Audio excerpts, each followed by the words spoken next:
The store looked ordinary that day, bright lights, polished aisles, and customers moving in and out without a second glance.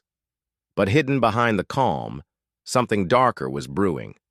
A young black man, shopping quietly, suddenly found himself under the heavy gaze of a store manager. Within minutes, whispers turned to accusations, and security was called. Shoppers paused, some curious, others judgmental, as tension spread across the room. What no one realized was that cameras were recording everything, and what those cameras revealed would change everything. Stay with me until the end, because the truth is more shocking than you think. It was a quiet Saturday morning when Marcus walked into the store. He wasn't in a rush, just another shopper with a simple list in his pocket. The store smelled faintly of fresh bread from the bakery section, and the polished white floors reflected the bright fluorescent lights above. Families browsed, children tugged at carts, and employees stocked shelves with the same rhythm as any other day. To most people, this was just an ordinary moment. But for Marcus, it would soon become an unforgettable one. Marcus had always been careful in public spaces.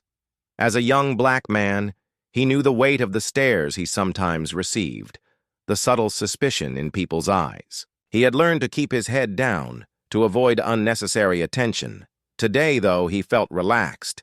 He had headphones around his neck, his wallet tucked neatly in his jacket, and his phone in his pocket. All he wanted was to pick up a few groceries and head home. But as he moved from aisle to aisle, he noticed something unsettling. The store manager, a middle-aged man in a pressed shirt and tie, seemed to be watching him a little too closely. At first, Marcus brushed it off. Maybe it was coincidence. Maybe he was just imagining it. But every time Marcus reached for an item, the manager's eyes followed. The man's expression wasn't casual, it was sharp, judgmental, as though he were waiting for Marcus to make a wrong move. The other shoppers didn't notice anything unusual. To them, Marcus was just another customer. Yet, in the quiet corners of that store, an invisible story was unfolding, one that Marcus couldn't escape, and one that would soon explode into something far bigger than anyone expected. He could sense the manager's eyes on his back, following him from one aisle to the next. At first, Marcus tried to ignore it. He reminded himself that paranoia could play tricks on the mind. But when he caught a glimpse of the manager pretending to rearrange a shelf while clearly keeping Marcus in sight, his stomach tightened. The sense of unease was no longer imaginary. When Marcus stopped at the refrigerated section, pulling out a carton of juice, he noticed the manager pick up his phone. A few words were exchanged in a hushed tone, followed by a serious nod.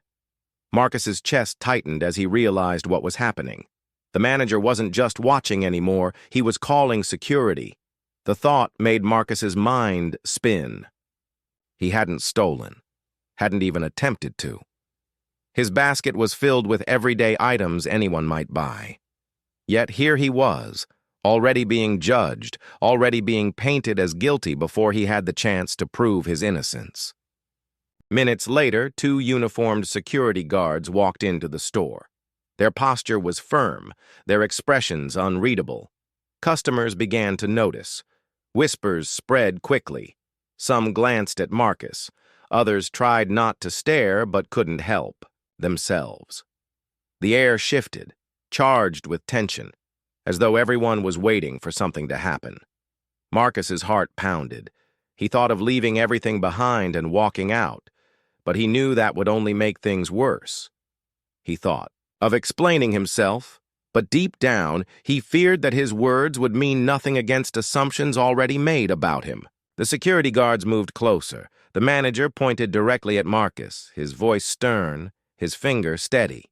It was as if, in his mind, the verdict had already been reached. Marcus wasn't a customer anymore. He was a suspect. Marcus stood, frozen, his basket still in hand. His chest tightened with every second.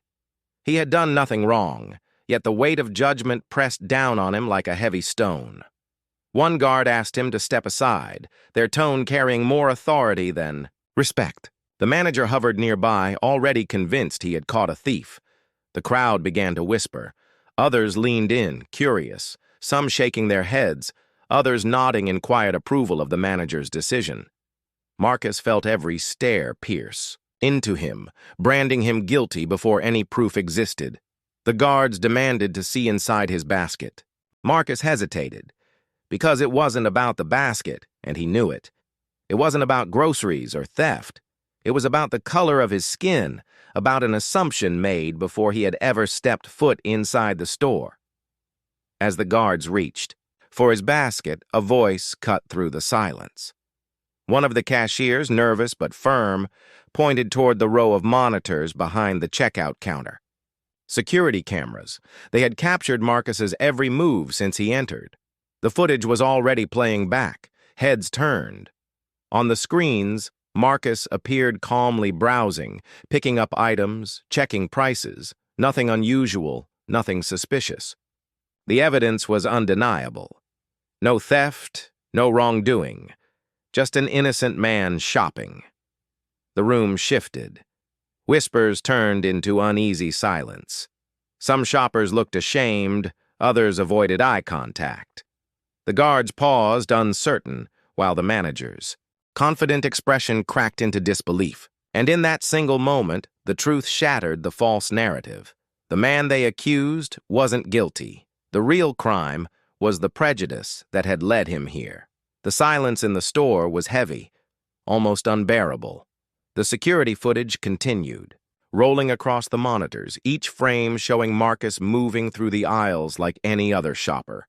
There was no theft, no suspicious behavior, just a man buying groceries. The guards stepped back, unsure of what to say.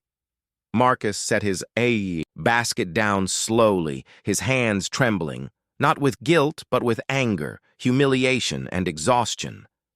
He hadn't done anything wrong, yet he had been put on display, judged, and nearly dragged away as if he were a criminal.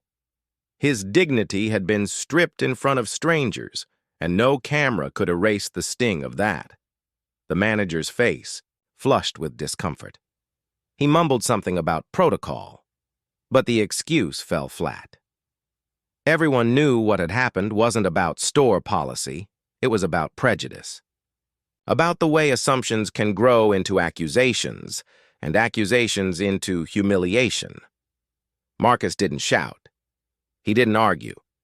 He simply picked up his basket, walked to the checkout counter, and paid for his items in silence. Each beep of the scanner echoed like a reminder of the injustice he had endured. As he walked out, the store felt colder, emptier, though it was still filled with people.